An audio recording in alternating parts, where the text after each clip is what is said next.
Hello everyone. Class 12th का हमने P block start किया था, जिसमें हमने ग्रुप 15 की फ़िज़िकल प्रॉपर्टीज़ के बारे में लास्ट वीडियो में बात की थी, जिसमें हमने इलेक्ट्रॉनिक कॉन्फ़िगरेशन, एटॉमिक साइज़ और आयनाइजेशन एंथैल्पी, 3 प्रॉपर्टीज़ के बारे में बात की थी। आज हम 4th प्रॉपर्टी ले रहे हैं, दैट इज़ योर इलेक्ट्रोनेगेटिविटी। तो सबसे पहले समझिएगा कि इलेक्ट्रोनेगेटिविटी बेसिकली होती क्या है। इलेक्ट्रोनेगेटिविटी होती है टेंडेंसी या ability of an atom to attract shared pair of electrons. इसी को हम क्या बोलते हैं? इलेक्ट्रोनेगेटिविटी। एक एटम की कितनी टेंडेंसी है शेयर्ड पेयर ऑफ इलेक्ट्रॉन को अपनी तरफ अट्रैक्ट करने की, दैट इज व्हाट? इलेक्ट्रोनेगेटिविटी। अब ये इलेक्ट्रोनेगेटिविटी डिपेंड किस पे करती है? इलेक्ट्रोनेगेटिविटी बेसिकली डिपेंड करती है एटॉमिक रेडियस या एटॉमिक साइज पे और इफेक्टिव न्यूक्लियर चार्ज, जो यहाँ पे आपका मेंशन है ENC, that is what? Effective nuclear charge. ठीक है, तो जो इलेक्ट्रोनेगेटिविटी है, इलेक्ट्रोनेगेटिविटी एटॉमिक रेडियस पे किस तरीके से डिपेंड करेगी, ध्यान से समझिएगा। जितना छोटा साइज होगा, अगर किसी एटम का छोटा साइज है, दैट मीन्स उसका जो वैलेंस शेल है, वो न्यूक्लियस के पास है, और अगर न्यूक्लियस के पास है तो उसमें अट्रैक्ट करने की टेंडेंसी क्या होगी? हाई होगी। उस एटम में अट्रैक्ट करने की टेंडेंसी क्या होगी? हाई होगी। इसीलिए अगर किसी एटम का एटॉमिक रेडियाई कम है तो उसकी इलेक्ट्रोनेगेटिविटी विल बी हाई। ठीक है, तो ये ध्यान रखिएगा। ये होते हैं आपके इनवर्सली प्रोपोर्शनल। अगर एटॉमिक रेडियस ज़्यादा है तो इलेक्ट्रोनेगेटिविटी विल बी लेस। अगर एटॉमिक रेडियस कम है तो इलेक्ट्रोनेगेटिविटी विल बी हाई। ऐसा क्यों होता है? क्योंकि वैलेंस शेल न्यूक्लियस के पास होता है, एटॉमिक रेडियस अगर लेस होगा तो, है ना। और इलेक्ट्रोनेगेटिविटी भी क्या हो जाएगी उसकी? Electronegativity will be high for the atom having small size. ठीक है, इतना आया समझ में। अब हम ग्रुप 15 का सभी जो हमने मेंबर्स लिए थे, मेंबर्स के हम क्या देख लेते हैं? इलेक्ट्रोनेगेटिविटी। तो देखिएगा इलेक्ट्रोनेगेटिविटी किस तरीके से है। इलेक्ट्रोनेगेटिविटी है आपकी नाइट्रोजन की 3, then phosphorus 2.1, then arsenic 2, antimony 1.9 and bismuth 1.9। आप देखेंगे कि एंटीमनी और बिस्मिथ का 1.9 ही इलेक्ट्रोनेगेटिविटी है, क्योंकि जब हमने एटॉमिक रेडियस पढ़ा था तो इनके एटॉमिक रेडियस में कुछ खास डिफरेंस नहीं था। ठीक है, एटॉमिक रेडियस में कुछ खास डिफरेंस नहीं था। एंटीमनी का था 141, जबकि आपका बिस्मिथ का था 148 पिकोमीटर। राइट, इतना आया समझ में। तो हम क्या देख रहे हैं? Down the group electronegativity will be decrease down the group. ठीक है, ऐसा क्यों हो रहा है? Because atomic size increases. और अभी हमने रिलेशन पढ़ा, एटॉमिक रेडियस और इलेक्ट्रोनेगेटिविटी का क्या रिलेशन होता है? इनवर्स का रिलेशन होता है। इतना आया समझ में। ठीक है, तो देख लीजिए, हमने एंटीमनी और बिस्मिथ का देखा है कि दोनों का जो इलेक्ट्रोनेगेटिविटी है वो नियरली इक्वल है। ऐसा क्यों है? Because their atomic radius is almost same. इतना आया समझ में। ये थी आपकी 4th प्रॉपर्टी। अच्छा, इसी के साथ साथ मैं आपको अब एक इम्पॉर्टेंट टॉपिक बता रही हूँ, that is your inert pair effect. Inert pair effect क्या होता है? इनर्ट पेयर इफेक्ट समझने से पहले मैं आप सभी को ये चीज़ बता दूं कि जो हमने लास्ट वीडियो में एटॉमिक साइज़ के ऊपर के बारे में हमने एक इम्पॉर्टेंट पॉइंट लिया था, जो मैंने आपको बताया था कि आगे आपका काम आएगा, that S and P orbitals जो होते हैं उनमें रिपल्शन किस तरीके से होता है और D and F में किस तरीके से होता है। S और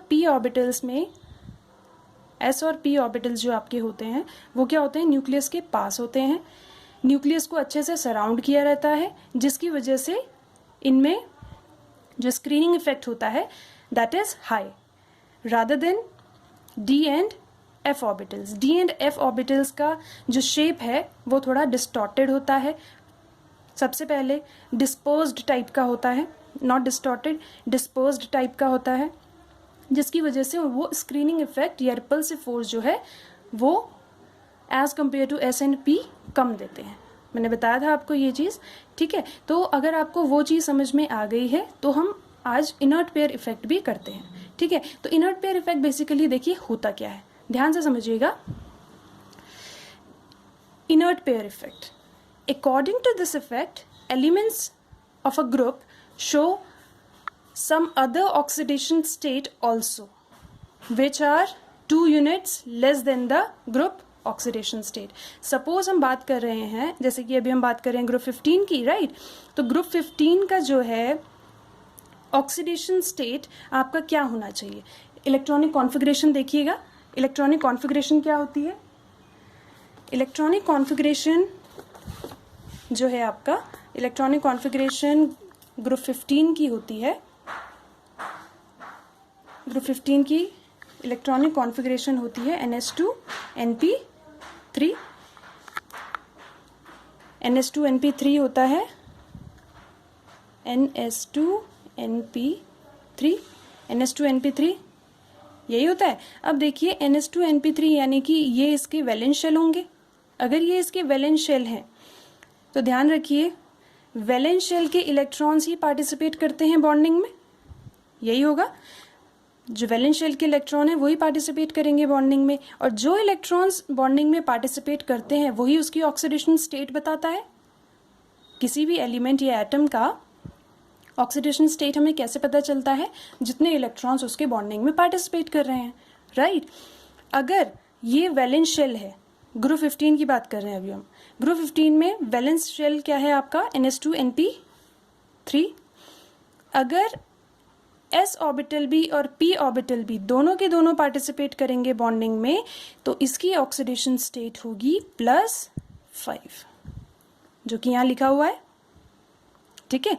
+5 ग्रुप 15 की एक कॉमन ऑक्सीडेशन स्टेट होती है, ठीक है। ये तो हो गया +5 के बारे में हम बात कर रहे हैं। अगर s ऑर्बिटल किसी वजह से, अभी हम वजह की बात नहीं कर रहे हैं, ठीक है, सिर्फ ये मान लो अभी कि अगर s ऑर्बिटल पार्टिसिपेट नहीं कर रहा है बॉन्डिंग में, तब ये कौन सा ऑक्सीडेशन स्टेट शो करेगा, यानी कि सिर्फ p ऑर्बिटल बॉन्डिंग में पार्टिसिपेट कर रहा है, और p ऑर्बिटल में कितने नंबर ऑफ इलेक्ट्रॉन्स हैं, 3। तो यानी कि ऑक्सीडेशन स्टेट विल बी +3। इतना आया समझ में, यानी कि ग्रुप 15 में या तो +5 होगा या +3 होगा, या फिर +1 भी शो होता है। और +1 मैं आपको ये बता दूं कि नाइट्रोजन के कुछ ऑक्साइड्स होते हैं जिसमें +1 शो होता है ऑक्सीडेशन स्टेट, जैसे कि आपका हो गया N2O, उसमें +1 ऑक्सीडेशन स्टेट शो होता है, लेकिन ज़्यादातर +5 और +3 ही होता है। अब बात ये है कि +5 कब शो होगा और +3 कब होगा। कंप्लीट ग्रुप का कंप्लीट मेंबर्स जो हैं उनकी जनरल इलेक्ट्रॉनिक कॉन्फ़िगरेशन तो सेम है, दैट इज NH2NP3, लेकिन ऐसा कब होगा कि वो +5 और +3 शो करेंगे। अब इसे समझने के लिए हमें समझना है inert pair effect. Inert pair effect होता क्या है, तो ध्यान से देखिए। सबसे पहले तो आप नोट बना के ये नोट कर लीजिए कि जो नेगेटिव ऑक्सीडेशन स्टेट है, यानी कि +1 से कम ऑक्सीडेशन स्टेट नहीं जा सकती, ठीक है। +1 से ऑक्सीडेशन स्टेट कम क्यों नहीं जाएगी, क्योंकि नेगेटिव ऑक्सीडेशन स्टेट किसकी होती है, हाईली इलेक्ट्रोनेगेटिव एलिमेंट्स की। किसकी होती है, हाईली इलेक्ट्रोनेगेटिव एलिमेंट्स की। तो हाईली इलेक्ट्रोनेगेटिव कौन है, अभी हमने इलेक्ट्रोनेगेटिविटी देखी थी, इनमें से हाईली इलेक्ट्रोनेगेटिव कौन है, नाइट्रोजन है। तो इसीलिए आपका नेगेटिव ऑक्सीडेशन स्टेट सिर्फ कौन शो करेगा, नाइट्रोजन शो करेगा, दैट इज -3।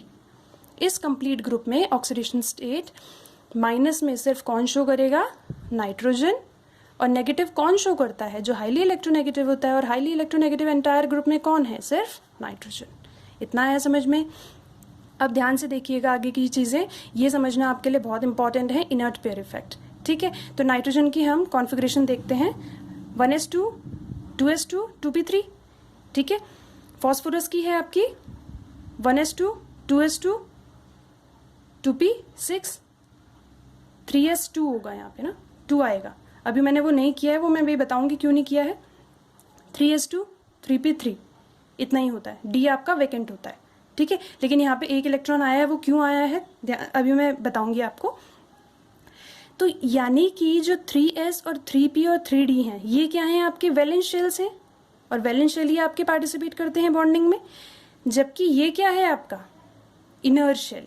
अब इनर शेल में देखिएगा क्या क्या चीजें हैं, s ऑर्बिटल है, p ऑर्बिटल है। अब याद कीजिए पिछले वीडियो में हमने बात की थी कि s और p ऑर्बिटल जो है स्क्रीनिंग इफेक्ट ज़्यादा शो करते हैं, रिपल्शन ज़्यादा शो करते हैं। अगर s ऑर्बिटल और p ऑर्बिटल्स रिपल्शन ज़्यादा शो करेंगे तो जो इसके नियर में जो ऑर्बिटल है, नियर बाय ऑर्बिटल है आपका 3s, इसमें रिपल्सिव फोर्स ज़्यादा लगेगा। इसमें रिपल्सिव फोर्स ज़्यादा लगने की वजह से यहाँ पे 2 इलेक्ट्रॉन्स थे, ये जंप कर गया अपने वैकेंट d ऑर्बिटल में। यहाँ पे ये ज़्यादा स्टेबल है rather than 3s। ऐसा क्यों? क्योंकि s और p ऑर्बिटल्स बहुत ज़्यादा स्क्रीनिंग इफेक्ट शो करते हैं, स्क्रीनिंग इफेक्ट बहुत ज़्यादा शो करते हैं। किस में? और स्क्रीनिंग इफेक्ट लगाएंगे तो किस में? वैलेंस शेल में ही तो लगाएंगे। रिपल्शन करेंगे तो किस में करेंगे? वैलेंस शेल में करेंगे। तो नियर बाय क्या है इसका 3s। 3s में जो इलेक्ट्रॉन्स हैं, 2 इलेक्ट्रॉन्स प्रेजेंट होते हैं, वो खुद को स्टेबल नहीं कर पाते because of high repulsion of s and p orbitals, high screening effect of s and p orbitals. इसी की वजह से ये इलेक्ट्रॉन यहाँ पे जंप कर जाएगा कहाँ? 3d ऑर्बिटल में। इतना आया समझ में? अब देखिए ध्यान से, अनपेयर्ड इलेक्ट्रॉन्स कौन कौन से हैं? 3s, 3p and 3d। और आपको पता है कि बॉन्डिंग के लिए एसेंशियल कंडीशन क्या होती है? अनपेयर्ड इलेक्ट्रॉन्स प्रेजेंट होने चाहिए। कभी भी पेयर्ड इलेक्ट्रॉन्स आपके पार्टिसिपेट नहीं करते बॉन्डिंग में। कौन करते हैं? सिर्फ अनपेयर्ड इलेक्ट्रॉन्स। इतना आया समझ में? अनपेयर्ड इलेक्ट्रॉन्स पार्टिसिपेट करते हैं बॉन्डिंग में। तो बताइए इसकी ऑक्सीडेशन स्टेट कितनी होगी? कितने के साथ ये बॉन्डिंग कर सकता है? 1, 2, 3, 4 एंड 5। ठीक है, तो यानी कि यहाँ देखिए +5 ऑक्सीडेशन स्टेट इसकी स्टेबल होती है। किसकी बात कर रहे हैं हम? फास्फोरस की। इतना आया समझ में? पक्का? चलिए नेक्स्ट चलते हैं। अब आ जाइए बिस्मिथ पे।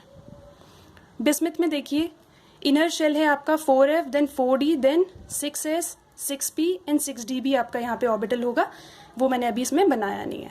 अब ध्यान रखिए यहाँ पे d एंड f ऑर्बिटल्स क्या हैं? Inner orbitals. Inner orbitals d and f orbitals हैं और इसके नियर बाय में है 6s ऑर्बिटल। 6s ऑर्बिटल में ये रिपल्शन कितना करेगा as compared to s and p? ये लेस रिपल्शन क्रिएट करेगा। लेस रिपल्शन या लेस स्क्रीनिंग इफेक्ट की वजह से ये यहाँ पे कंफर्टेबल है। 6s के जो 2 इलेक्ट्रॉन्स है यहाँ पे ये कंफर्टेबल है क्योंकि ये स्क्रीनिंग इफेक्ट कम लगाते हैं, लेस स्क्रीनिंग इफेक्ट, जिसकी वजह से ये यहाँ पे कंफर्टेबल है। ठीक है, और ये यहाँ पे d ऑर्बिटल में जंप नहीं कर रहा है। ध्यान रखिए यहाँ पे मैंने d ऑर्बिटल नहीं बनाया है, ठीक है, लेकिन d ऑर्बिटल यहाँ पे प्रेजेंट है। तो वैलेंस शेल क्या हो जाएगा आपका? ऐसे में ही स्टेबल है। अब यहाँ पे ये तो क्या है आपका? पेयर्ड है। पेयर्ड इलेक्ट्रॉन्स कभी भी पार्टिसिपेट नहीं करते बॉन्डिंग में और अनपेयर्ड इलेक्ट्रॉन्स पार्टिसिपेट करते हैं बॉन्डिंग में। तो यानी कि यहाँ पे जो ऑक्सीडेशन स्टेट होगा वो क्या होगा? +3 ऑक्सीडेशन स्टेट। क्या होगा? +3 ऑक्सीडेशन स्टेट। तो नोट बना के लिख लीजिएगा यहाँ पे, due to poor shielding effect of d and f orbitals 6s orbital deny to unpair. Unpair होना पसंद नहीं करता क्योंकि यहाँ पे पुअर शील्डिंग इफेक्ट लग रहा है। ठीक है, hence bismuth will be stable in +3 oxidation state. इतना आया समझ में? इसी से रिलेटेड क्वेश्चन आता है आपका, PCl5 is more stable but BiCl5 is not found. Why? वही आप बता सकते हैं, because of inert pair effect. इसे आप अच्छे से एक्सप्लेन करके लिखिएगा। ठीक है।